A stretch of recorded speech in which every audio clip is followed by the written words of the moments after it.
Hi everyone, welcome back to the Stitches and Scribbles channel. My name is Erin, and today I'm actually filming my podcast on a Monday, like I've been intending to for the last couple of weeks. It's probably going to be a short podcast today unless I stumble upon something to ramble about as I'm explaining things, because I only have one finished object and really one project that I'm actively working on, so I don't actually have that much to show you. The reason for that is last week I was subbing a lot. I subbed, I think it was Monday, Tuesday, and Friday, and I also have a friend who runs a online small business, and I was helping her out with stuff throughout the week as well, so I did not have a lot of time for crafting or for YouTube stuff. So this week's gonna be better. It seems like there's just always something going on this month. Like, I can't believe that it's getting close to the end of January and there's still so many things that I wanted to get done that I didn't get to. But I'm hoping that with the fact that I'm not subbing at all this week, I'll be able to get kind of a jump start on things, which will be nice. I did already get a little bit of a jump start because I was able to film another quiet craft with me video yesterday. It was snowing outside, so I decided to sit in front of a window and work on a knitting project. So that was really, really nice and a relaxing way to get ahead on filming. I also have some projects planned that I'm really excited to start for videos and such, as well as a class that my local library is going to be offering. So there's a lot of stuff to come, but unfortunately not a ton to show you at this moment. I'll go ahead and talk about the library class though, because I'm very excited about that. My local library is offering a mosaic knitting class, which I'm very excited about and surprised that they would offer something so specific. But I actually do not know how to do mosaic knitting, and I've been meaning to give it a try. So that lined up perfectly with my goals. I have to bring, I think the goal is to make a dishcloth by, I don't know if it's by the end of the class or just like you get it started and are able to finish it on your own kind of thing. But I have to bring in 2 different colors of cotton yarn in order to make it. And I believe mosaic knitting is, instead of carrying 2 colors at a time, you create the color work by knitting one color and slipping the other color. I think that's how it works, but I'm not sure, and that's why I'm going to take the class. So hopefully I'll vlog that experience. I don't think I can vlog inside the class, but I can do like a before and after and the finished project and all that stuff. So I figured might as well take you along for that. And I think that class is early February, so you'll probably get one more podcast episode before I do that. But I'm very excited about that. If you want to show support for your local library, taking classes or going to programs that they offer is a great way to do that. I know I've really been enjoying the fact that my local library has been expanding their programs for adults. I've mentioned several times now that I'm in a craft club that meets there once a month, which is just come hang out, work on whatever craft you want, very low key. I did a writers group for National Novel Writing Month. That was very fun and also just a good accountability thing if you really are trying to do the National Novel Writing Month NaNoWriMo program. And I've taken a charcoal drawing class at the library as well. So lots of great stuff. Make sure you check out your local library to show your interest in stuff like that if they're offering it. I also ended up reading a ton last week. I don't know why it took me so long to figure this out with subbing, but I forgot that, because subbing, I don't know how to explain this without it sounding like I'm not doing anything during the day, But when you're a substitute teacher, you usually end up with a time frame sometime during the day where the teacher would normally be planning their lesson plans and the kids are out of the room. But if you're a sub, a lot of times you don't have anything to do during that time frame. And I used to always bring knit or crochet projects with me, but sometimes like it was almost like that wasn't enough to work on, or like taking a project meant that my backpack had too much stuff in it or something like that.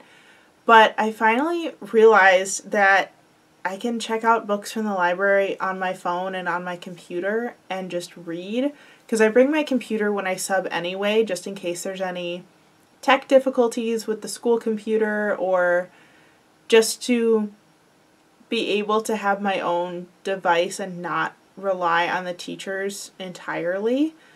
But I realized that my library had switched over to using the Libby app instead of the Overdrive app. And I used to use Overdrive because that's what was offered, but I think my library also had Libby. But Overdrive and Libby merged into a single site, or are going to merge. I think pretty soon Overdrive is not going to be available anymore. But I switched to Libby back when they first announced that Overdrive was going to be going away, because I didn't want to like suddenly lose my progress.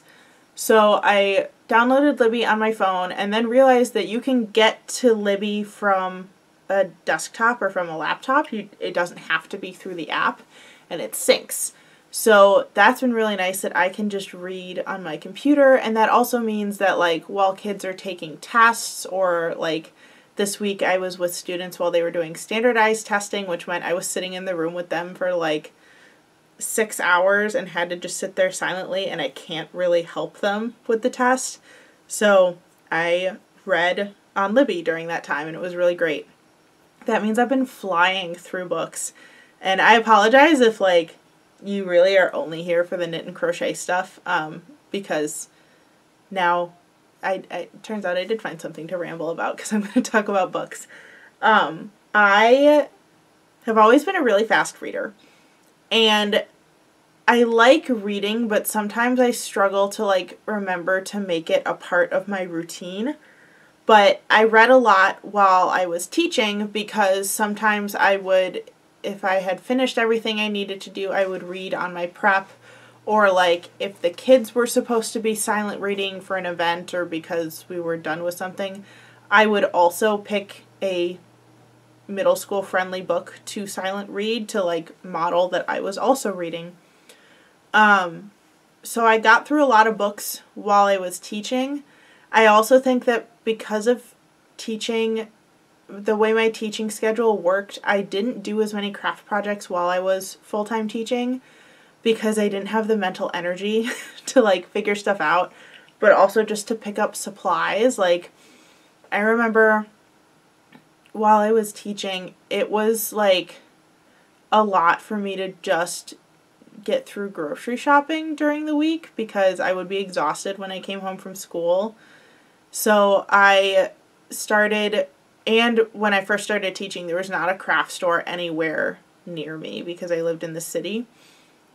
So driving to Michael's or Joann's was like a 30-minute excursion. Actually, I don't think I even knew where a Joann was in the city. I don't think there is one, actually. I think in Milwaukee, I think if you're living downtown, the nearest Michael's is like in South Milwaukee.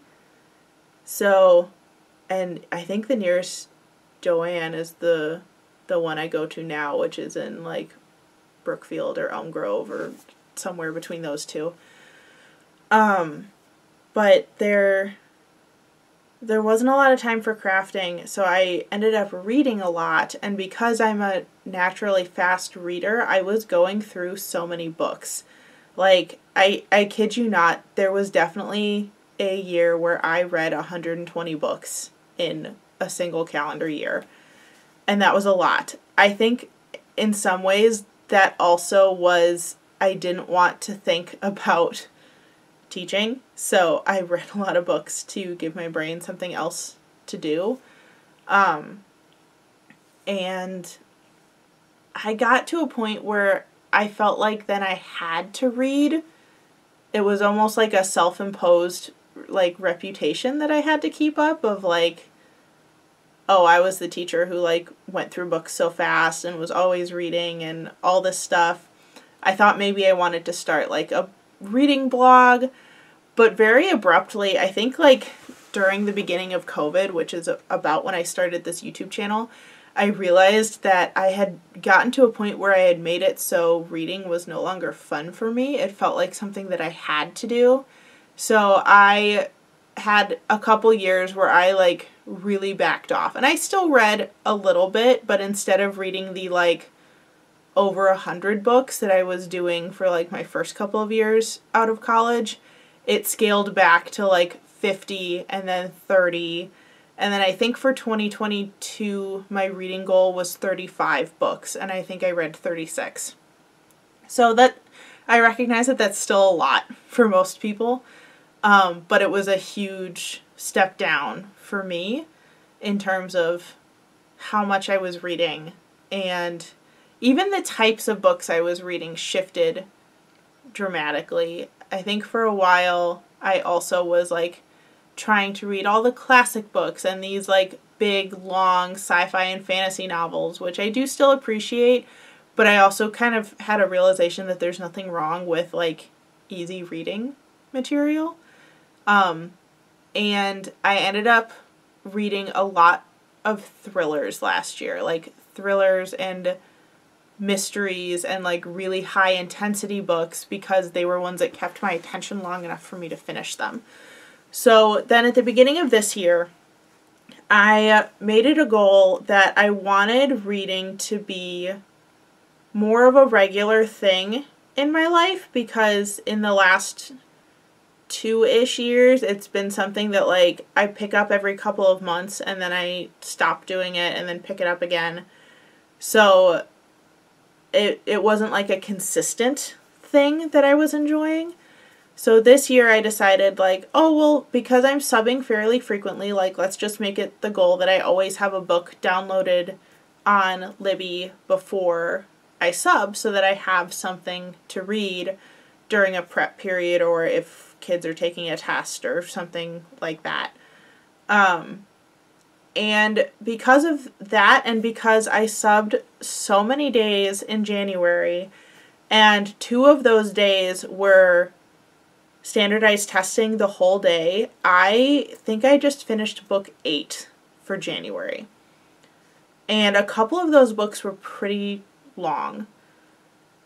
And I'm kind of amazed that like it doesn't feel like a burden anymore to be reading that much. Like I'm definitely enjoying it, but I'm also just reading things that look fun and interesting. I'm not like trying to read the thing everyone else is reading or trying to tackle like big heavy literature books. I'm just reading what looks interesting to me, and that's been really fun. I also think that the fact that I set my reading goal this year at 35 books is probably going to have to change because I've already read 8. So if this keeps up, I'm going to pass that goal very quickly.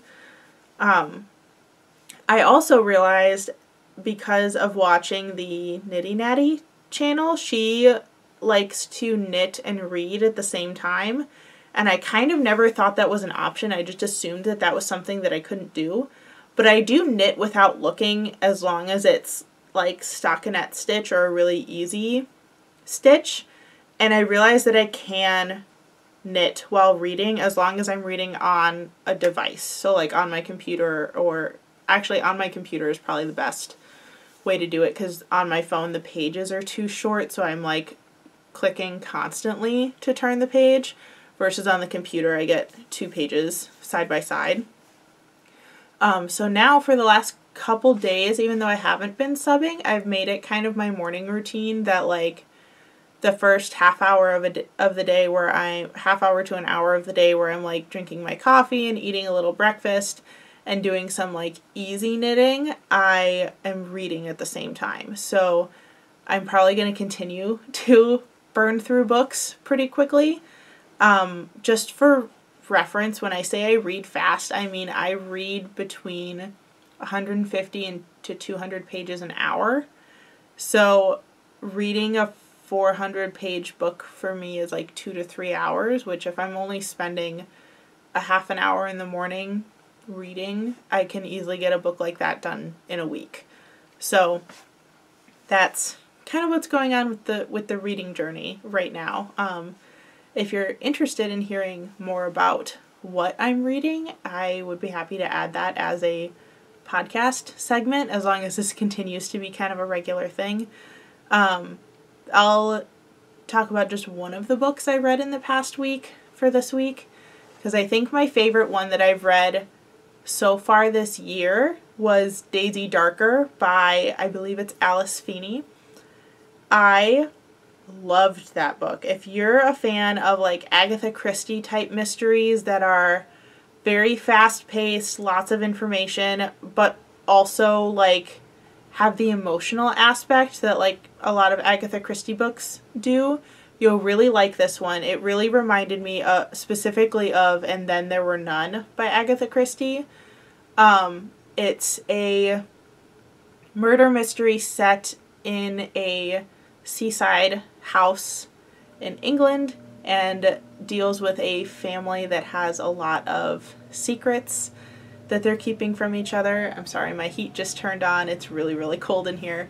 And you kind of just get to watch all of the family secrets unfold, but also the family members are being killed off one by one.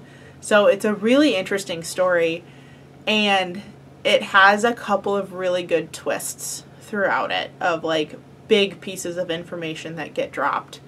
So I highly recommend it. That has definitely been my favorite book of 2023 so far, although I think a close second would be Hokaloa Road, which actually I'm going to grab my phone so that I can look up who that's by. Hokaloa Road was also a thriller, and it takes place in Hawaii, which was a very interesting setting. I don't think I've read a murder mystery that takes place in Hawaii before. Oh, wow. I'm like forgetting half the things I read that I really liked. So, Hokaloa Road is by Elizabeth Hand. Really enjoyed that one. I think the other ones that are worth talking about that I really liked are Hidden Pictures by Jason Rekulak, also a very fast-paced thriller. It deals with a woman who's been hired to be a nanny for a 5-year-old boy, and this one is actually a paranormal thriller. The boy that she is looking after starts to draw some very strange pictures that make the nanny babysitter realize that the family is keeping secrets from her and that things might not be exactly as they appear. And then the other one that I really enjoyed, and this one I actually listened to as an audiobook, and I highly recommend if you can do it as an audiobook. I think that's the preferred method. But I read Beyond the Wand by Tom Felton, who is the actor who played Draco Malfoy in the Harry Potter series, and that's his autobiography. Really liked that one, especially if you're looking to kind of reignite the magic of Harry Potter. I did talk about Harry Potter quite a bit in the last one, and I talked about that book quite a bit in the last one. But I think those are my top 4, which is funny because I read 8 books, so that's like half of them. But Hokaloa Road, Daisy Darker, Hidden Pictures, and Beyond the Wand are probably my favorites from this month. But now that we've spent almost 20 minutes talking about other things, let's talk about some needlecraft stuff. So I have one finished object for this month, and this item will actually get its own dedicated video that's coming out this Friday. I decided to vlog the project, and the goal for vlogging this was I want to have a series on my channel called One Day Makes, and I know that other people have done similar things in the past, but I wanted to kind of document any like small, simple projects that I was doing in an effort to have more of my videos align with stuff I'm already making instead of finding stuff to make for videos. And B, that means that with filming the podcast and filming videos, I don't have as much overlap in clips on my camera, which just makes the editing process a lot easier. But also, if I'm making stuff anyway, why not show you what I'm working on? So one of my goals for this year with YouTube was to be more intentional about the projects that I choose to film, and that I should film projects that I want to do or need to do instead of finding projects to film in addition to the other stuff that I have to do, if that makes sense. So I wanted to make a gift for a friend who, her birthday actually just passed, but I wasn't quite done in time to give it to her before her birthday, but she'll be coming back to the area in a couple months and moving here, so it'll be kind of a housewarming gift as well. And because now I have time, I might add some stuff to it and not have just a single item. But my friend is super into all things Disney, and I've been meaning to try creating my own embroidery designs. I guess I didn't really design this. I mean, like, not doing it from a kit. Usually when you get a kit, it like has the drawing or the design pre-stenciled for you and you just fill it in with stitches. I wanted to try to draw my own. So I did this very cute, it's hard to see with the shininess, ombre Disney castle. I pulled up a picture of the Disney castle on my phone and then traced it onto the fabric and then filled in each kind of stripe of the design with a different color embroidery floss to make the purple to blue ombre. So I will be gifting that to my friend when she moves back. And this is kind of the odd part about doing things on social media as someone who makes things, because most of my friends don't watch me on YouTube. They're not knitters or crocheters, so watching like long form YouTube videos is not something they're gonna do.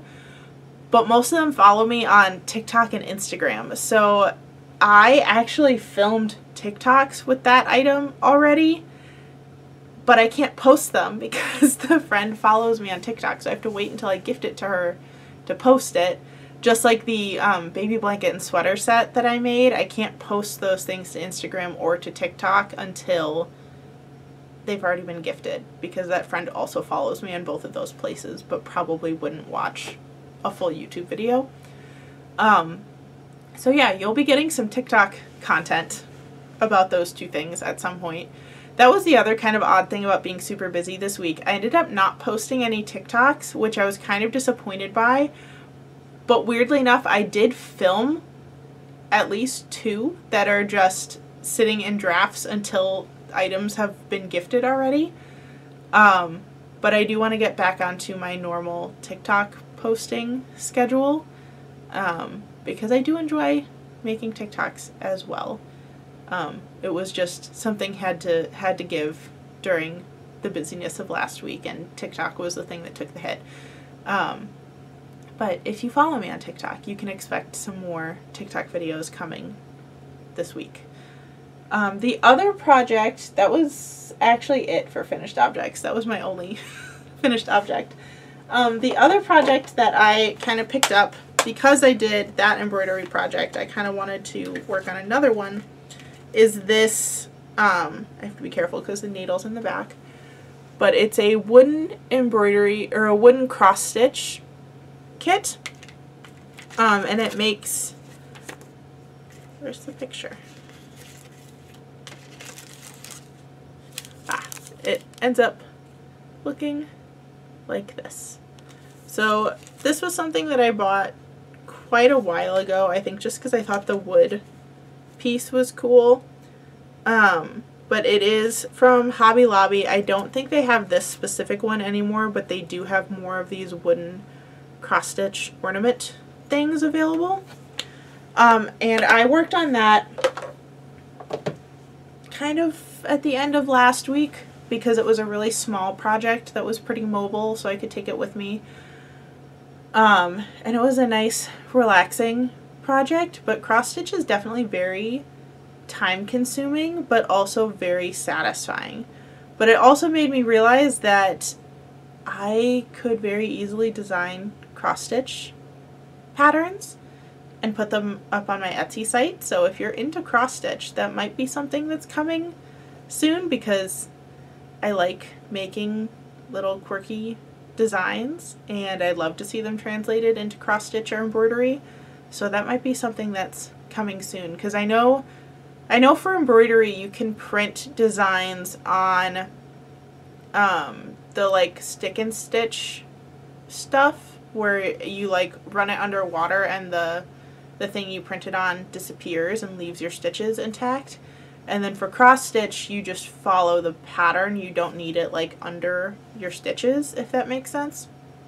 So I think I could do that. That would be another fun Etsy project to make available. So that might be coming soon. The other project that I was working on this week was my Something Cozy sweater. So I showed you last week, I think, that I already have the back panel completed. It's a very oversized drapey sweater. I did adjust mine quite a bit. The sweater is supposed to be cropped, and by cropped in the photos it seems to fall like just at the model's hip in the reference photos. I have a very long torso. In addition to just being on the tall side in general, my torso in particular is very long, so cropped things do not work for me. So I knew I was going to have to add length to the sweater. I ended up adding about 5 inches to the length of the sweater, and if I left it unaltered, that would also mean it would fall like right at or slightly above my hip. But I like things to be longer than that, so I will be adding a ribbed edge to my completed sweater once everything's sewn together. But I wanted to show you what the front panel looks like before I finish it, because I realized kind of a cool hack. So as with most paneled sweaters, you get to a point where you have to split for the neck. So you can see this is the side of the neck that I've already completed. This is the side that still needs to be picked back up and the stitches created for the other side. So usually when you do this, you use your needles on the side you're working on, and you put the other side on stitch wire or stitch tubing, whatever it's called. And I realized I was going to need that for this project, looked at some stitch tubing online and went, that's kind of expensive for something that's just going to hold my stitches. Is there something else I can use? I've seen people use yarn, but I knew that that was going to be kind of hard to thread through. But I realized something that I have quite a lot of from being a camp counselor and a middle school teacher is lanyard string. If you don't know what this is the plastic cording that you use to make keychains and stuff. Very much associated with summer camp, at least here in the United States. It's also called Rex lace. And I know you can find it at some craft stores. Michael's usually has it like back in the kids craft supply section, which at least at my Michael's is like way in the back corner of the store. I don't think I've ever seen it at Hobby Lobby, but they might have it, and I feel like Joann's also might have it in their like kids craft section, like the same area where you'd find like the pony beads and the slime making kit. That's where you'd find this stuff. But I think some of the rolls that I have, including possibly this one, actually came from a Boy Scout supply store in the town where I grew up, which means it is now very old. But they would definitely have it. Amazon, of course, you'd be able to find it. But I grew up calling it lanyard string. I know it's called Rex lace in some places because that's the brand, but it also goes by a couple other names. I've seen it called Scooby-Doo, which doesn't make sense to me. And I think there's another name for it as well that I can't remember. But this makes excellent stitch wire because it's like your stitches aren't going to get caught on it like it would with yarn, and it's still like stiff enough that you can like thread it through the stitches pretty easily. But then also, like, while you're waiting to be ready for that section, you can just knot it to keep your stitches from flying away. So I thought that was a pretty good hack. I don't think I've seen anybody do that before, so I was pretty proud of myself for figuring that one out. So highly recommend using lanyard string for stitch wire or stitch tubing to hold on to your stitches when you need to put them on hold for a little bit. But I think that's it for this podcast. So we just barely passed 30 minutes on this one. Thank you so much for watching. I hope you enjoyed listening to my rambling yet again. Hopefully next week I'll have more stuff to show you because I have more time to work on stuff this week. Especially tonight, because tonight the Bachelor returns, which means that I will be definitely sitting and knitting for at least 2 hours while that show is running. But yeah, thank you so much for watching. If you liked what you saw today, make sure you hit that subscribe button down below so that you can be notified of all of my videos. And if you want to follow me on other social media, where I promise I do post most of the time, that information will be in the description box below as well. Again, thank you so much for watching, and I'll see you in the next one. Bye, everyone!